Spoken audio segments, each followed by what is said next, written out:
Right breaking చూస్తున్నాం. ఐబొమ్మ నిర్వాహకుడు ఇమ్మడి Ravi custody 3వ రోజుకు చేరింది. రవిని హైదరాబాద్ సైబర్ క్రైమ్ పోలీసులు విచారిస్తున్నారు. కస్టడీలో భాగంగా ఆయన్ని ఇప్పటికే 2 రోజులు విచారించగా 2వ రోజు విచారణలో కీలక అంశాలు వెలుగు చూశాయి. తమిళ, హిందీ వెబ్సైట్ల ద్వారా సినిమాలను రవి కొనుగోలు చేస్తున్నట్లు విచారణలో వెల్లడించినట్లు తెలుస్తోంది. మూవీ రూల్స్ అనే వెబ్సైట్ నుంచి పెద్ద ఎత్తున సినిమాలు కొనుగోలు చేశానని, క్రిప్టో కరెన్సీ ద్వారా మూవీ రూల్స్ కి డబ్బులు చెల్లించానని రవి పోలీసులకు తెలిపాడు. ఐబొమ్మ వెబ్సైట్ ను బెట్టింగ్ యాప్స్ కి గేట్ వేగా చేశాడని, బెట్టింగ్ యాప్స్ ద్వారా వచ్చినటువంటి డబ్బులతో రవి సినిమాలు కొనుగోలు చేసినట్లు తెలిసింది.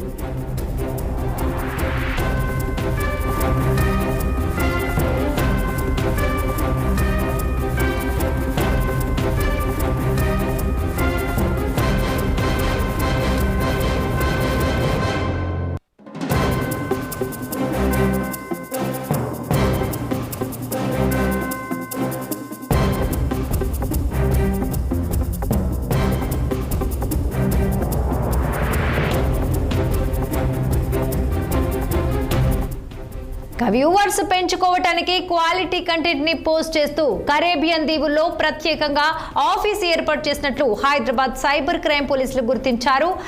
ఈ పనిలో భాగంగా 20 మంది యువకులను రవి నియమించినట్లు తెలుస్తోంది. దాంతో ఐబొమ్మ రవికి సినిమాలు సప్లై సహకరిస్తున్న వారి వివరాలను సేకరిస్తున్నారు. ఏజెంట్లు, గేమింగ్ యాప్ల నిర్వాహకులతో రవికి ఉన్న లింకులపై ఆరా తీస్తున్నారు. అటు ఐబొమ్మ వ్యవహారంలోకి సిఐడి ఎంట్రీ ఇచ్చింది. పోలీసుల నుంచి వివరాలు సేకరించే పనిలో నిమగ్నమైంది.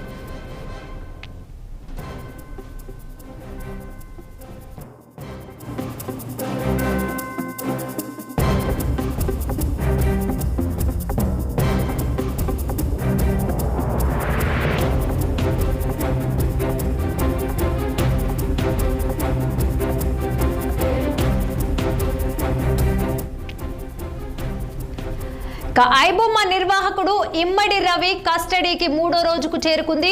రవిని హైదరాబాద్ సైబర్ క్రైమ్ పోలీసులు విచారిస్తున్నారు. కస్టడీలో భాగంగా ఆయన్ని ఇప్పటికే 2 రోజులు విచారించగా 2వ రోజు విచారణలో కీలక అంశాలు వెలుగు చూశాయి.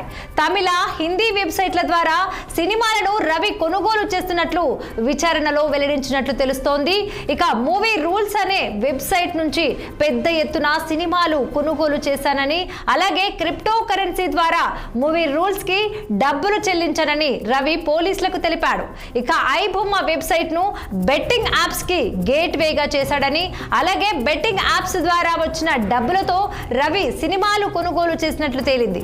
వ్యూవర్స్ పెంచుకోవటానికి క్వాలిటీ కంటెంట్ ని పోస్ట్ చేస్తూ కరేబియన్ దీవుల్లో ప్రత్యేకంగా ఆఫీస్ ఏర్పాటు చేసినట్లు హైదరాబాద్ సైబర్ క్రైమ్ పోలీసులు గుర్తించారు.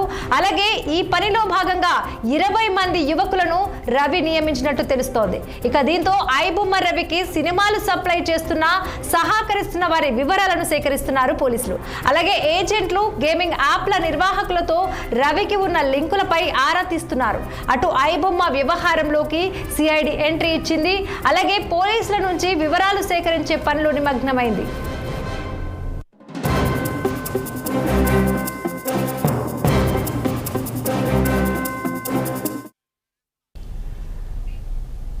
ఏపీ సీఎం చంద్రబాబు మాట్లాడుతున్నారు. లైవ్ లో చూద్దాం.